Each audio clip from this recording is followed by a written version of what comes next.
you have the newest carpet mill in the world, I would suspect. Isn't that true? The only two greenfield facilities, by greenfield I meant built literally from a field and not taking a building and trying to modify it. The only two that we're aware of in the last 30 years, we were fortunate to have those two facilities. And that does allow you to kind of start with a clean canvas, so to speak, where you're not boxed in with either sizes or limitations. And the fact that we've been able to take a step out of our production process by having to dye the carpet has made us a simpler operation and has given us some real advantages, we believe. Well, in a way, it turns back to Clark. Being the lowest cost producer was you couldn't take a step down the street in Dalton without hearing that. And that's obviously what you are.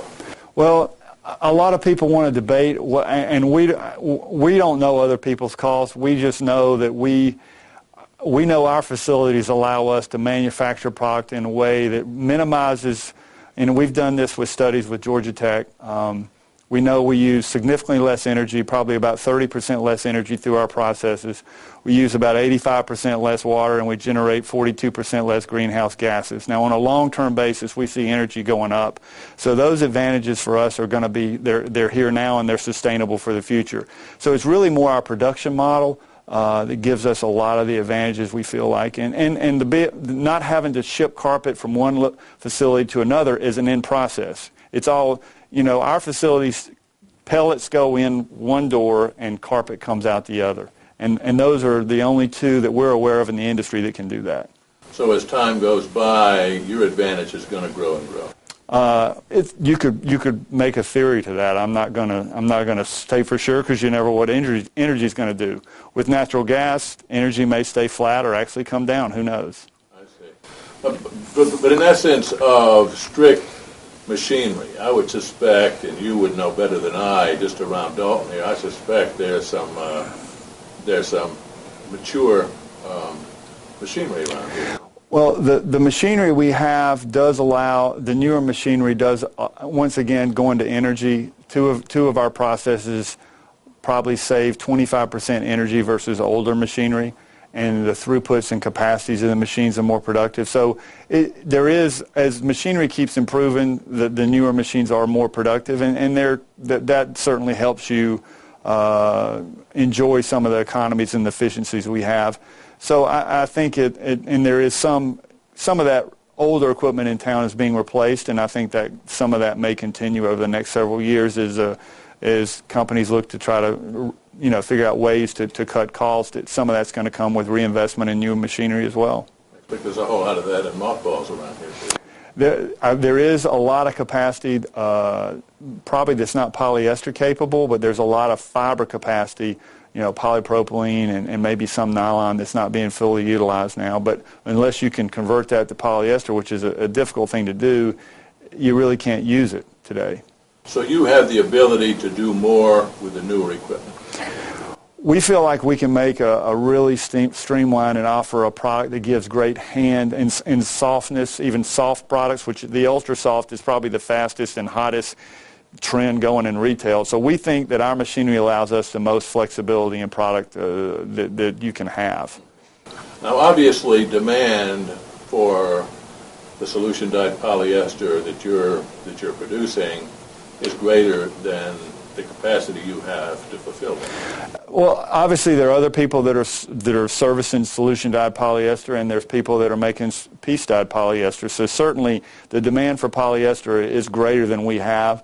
We are just having to keep expanding because the demand for specifically our product, which we feel like is a very different product than some of the other ones being offered, continues to grow. And if we don't continue to expand, we know we're not going to have satisfied customers, and that's something that we get drilled into us every day, is we need to make sure we're satisfying our customers, and so we're just going to keep expanding. And I think a lot of people saw some relief in that announcement that we are not planning to just stop. This is there is going to be continued expansion and continued ability to supply product to people that want to buy it. You have people knocking on your door that you're unable to fulfill the business you would get from them? I wouldn't say that we're turning people away, but we have certain customers that We have another expansion that's coming on in 60 days. We've told customers that, there's some that we should say, let's plan our phase-in of your launch with us to more coincide with our capacity increase. So it's generally more of a delay than a no. And yes, because of all our publicity, we're kind of like the restaurant in town that everybody wants to try to get in. We've been blessed with a lot of people that have called us and want to buy from us, which is, once again, very different than the traditional experience in trying to sell carpet. I would say, well, to have that kind of excitement is pretty unusual. It is. And, of course, the story. I mean, I don't think a famous author could come up with a story like this. Well, it's Mr. Shaw. I can tell you that, a lot of people have asked about Mr. Shaw and how he sees why he doing is what he, and I can't speak for Mr. Shaw, but I can tell you this, that he does, because I've heard him say this repeatedly, that he thinks polyester fiber, solution-dyed polyester fiber specifically, is one of the greatest sea changes that's going to come in the carpet industry. And he thinks it's got long-term effects, and so far what he has projected or predicted to happen is certainly happening. Well, I would say with the expansion and all the plants that you have, I think this is the story of having him. I don't think the word retire was ever used, and if it was, it wasn't used correctly. But to him, step down and then come in and crank this up was, I think, surprised a whole lot of people and just speaks very highly of him.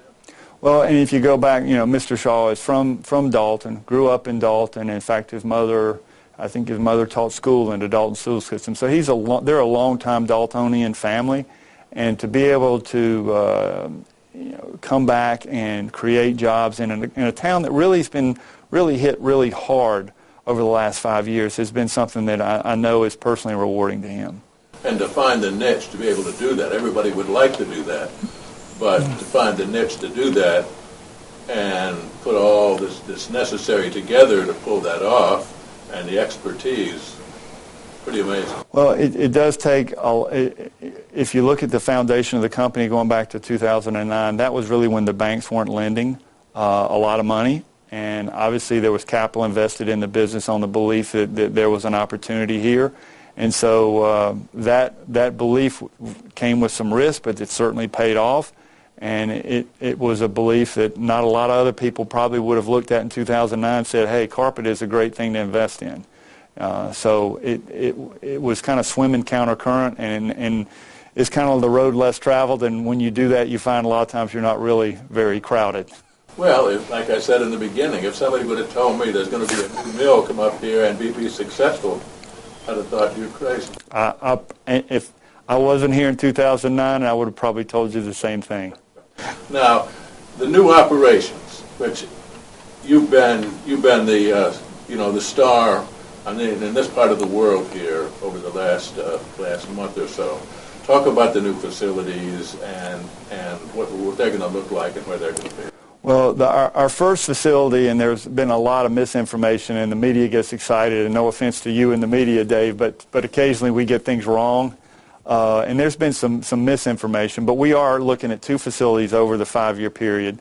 The first of those facilities is going to be here in Whitfield County, a little south of town, near the industrial park, but not in it. There's a lot of misinformation there. We're not in that industrial park, but it's relatively near there, south of town. And that'll be a facility similar to our current Dalton facility, although larger, but it'll be an extrusion and all the way into carpet facility. And then there's another facility planned out, and that would be at a later date in Murray County that will be another type facility to make products for us as well.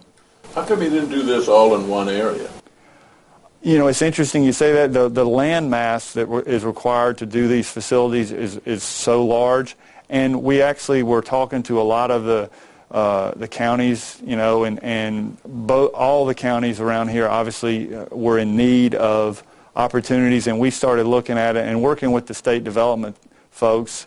They said that there was no requirement that any of their programs had to be one facility. We asked, and they said it could be 2 facilities as long as they're somewhat concurrent in the time frame. So we said, why can't we create a win-win for 2 counties? And in this case, we weren't able to do anything for for our first county, Gordon, but that we still like those guys, and there may be an opportunity in the future. You never know. But we see it as a win-win for two communities instead of just one. So the idea was you had talked about jobs and creating jobs in the front end, and certainly, as you mentioned, Mr. Shaw being a Dalton native, North Georgia is near and dear to him. So building in North Georgia was of prime importance. Building in North Georgia was of prime importance, absolutely. But like I said, we consider all of the communities to be home to us. We're not just a Dalton mill. In fact, Gordon and Calhoun, the Gordon County and Whitfield and Murray are all critical to our success, and